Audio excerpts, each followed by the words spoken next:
Bonjour à tous et bienvenue pour cette nouvelle vidéo. Aujourd'hui on va tester de faire de la limonade, soit de la limonade nature, soit de la limonade aromatisée à la menthe du jardin.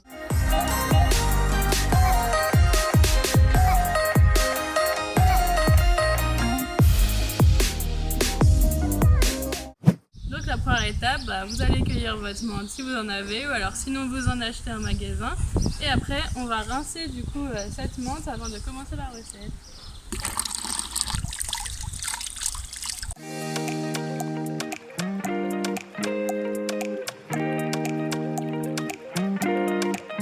Voilà, la première étape est effectuée. On va ensuite du coup aller réaliser la recette de la limonade.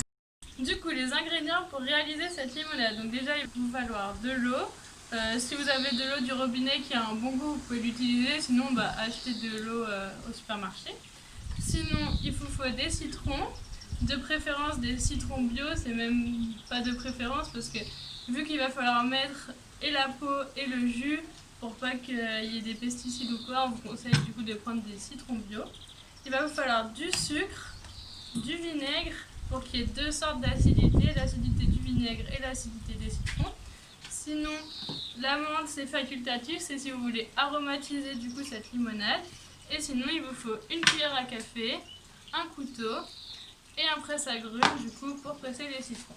Ensuite il vous faut un grand contenant qui peut du coup contenir vos 5 litres d'eau parce que pour faire du coup 5 litres de limonade il vous faut 5 litres d'eau et ensuite soit 2 petits citrons soit un gros citron à condition de l'aromatiser. Si vous ne l'aromatisez pas, on vous conseille plutôt de prendre 3 citrons pour que ça ait vraiment du goût, voire même plus si vous l'aimez vraiment fort. Donc du coup, on a tous nos ingrédients, on va pouvoir commencer la recette.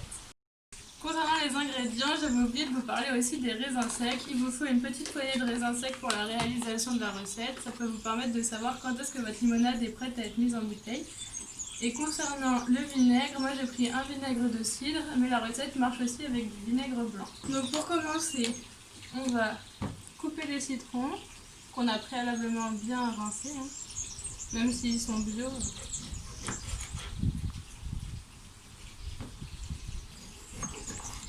J'en mets volontairement un petit peu plus pour que la limonade ait plus de goût, mais vous pouvez très bien faire avec simplement 2 petits citrons si vous l'aromatisez. Du coup, on va passer à l'étape où on va presser du coup ces citrons.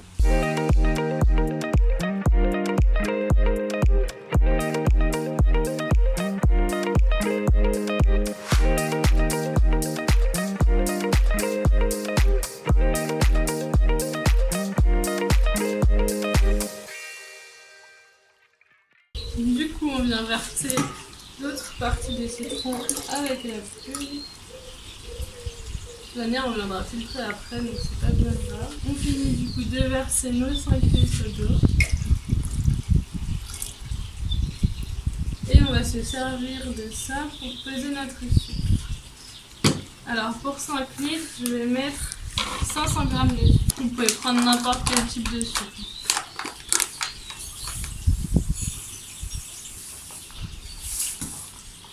Là on met 400 g.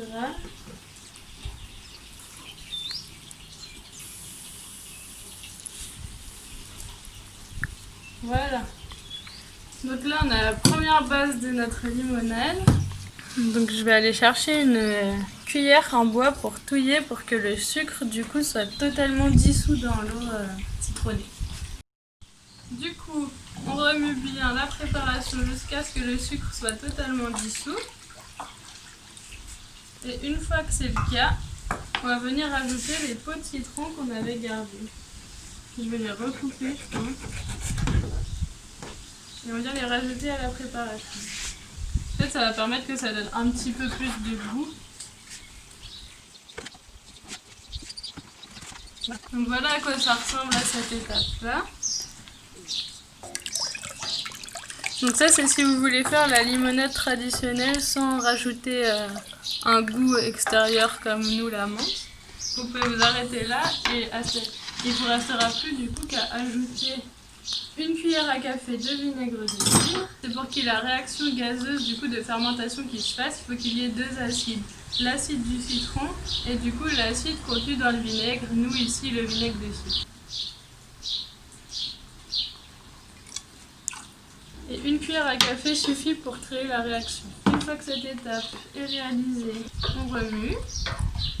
Et ensuite on peut venir ajouter, mais ça c'est facultatif, quelques raisins secs. Et en fait, quand ces raisins secs là vont remonter à la surface, c'est que la réaction chimique de fermentation sera effectuée dans le contenant.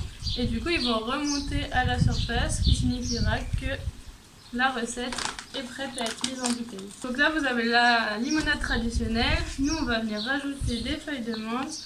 On enlève bien sûr les feuilles qui sont un petit peu abîmées et on garde que les plus belles. Si c'est vraiment des petites tiges comme ici, je peux mettre la feuille avec la branche. N'hésitez pas, pour ceux qui ont un jardin, les branches de menthe, vous pouvez les remettre dans un contenant d'eau. Et en fait, normalement, elles vont vous refaire des racines et vous aurez qu'à replanter cette tige-là en terre pour du coup ravoir de la menthe à l'infini. Donc vous pouvez ne pas jeter ces branches de menthe. Et si vraiment vous voulez les jeter, n'oubliez pas de composter si vous avez un composteur à proximité.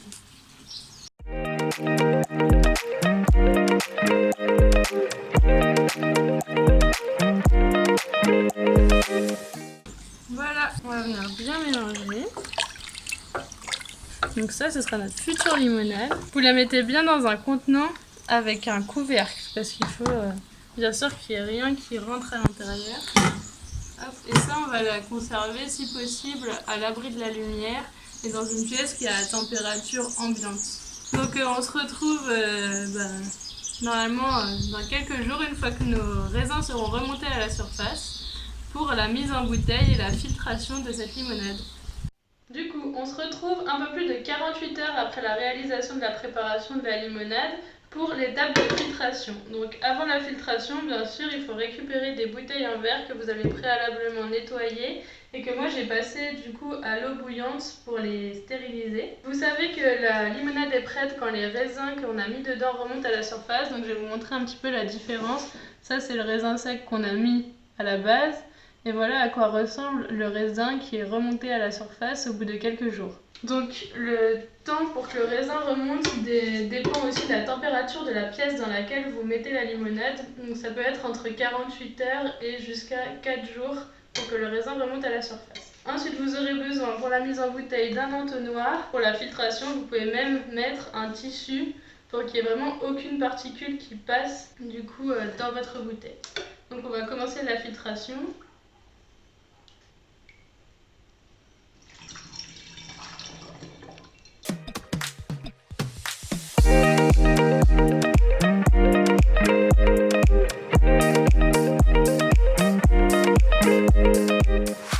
Donc il faut laisser environ 1 à 2 cm en haut de la bouteille pour pouvoir la fermer.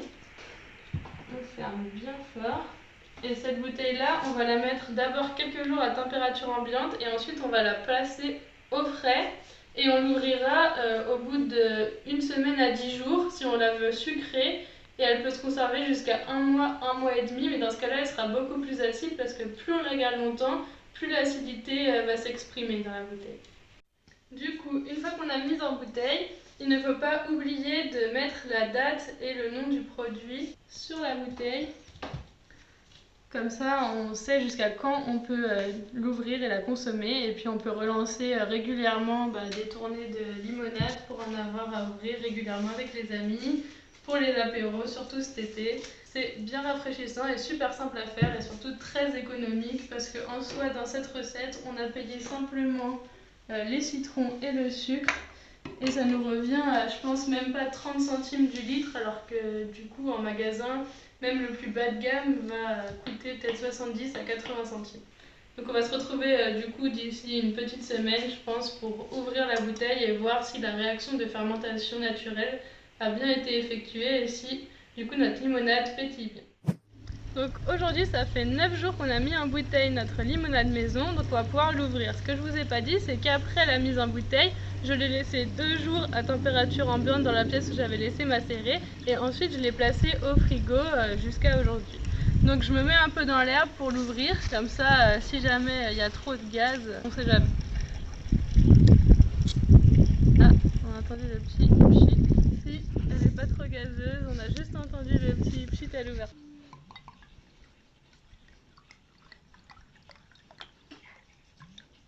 Et voilà, vous n'avez plus qu'à déguster votre limonade maison. Bien sûr, vous attendez pas à ce que ça ait le goût d'une limonade industrielle classique, hein. Ce sera un petit peu différent en termes de goût. En vrai, elle est grave gazeuse. Donc elle est... Franchement, moi je la trouve bonne. Maintenant, à vous de tester, de vous faire votre propre avis. Si la vidéo vous a plu, n'hésitez pas à la liker et à vous abonner. Et on se retrouve la prochaine fois pour une nouvelle vidéo.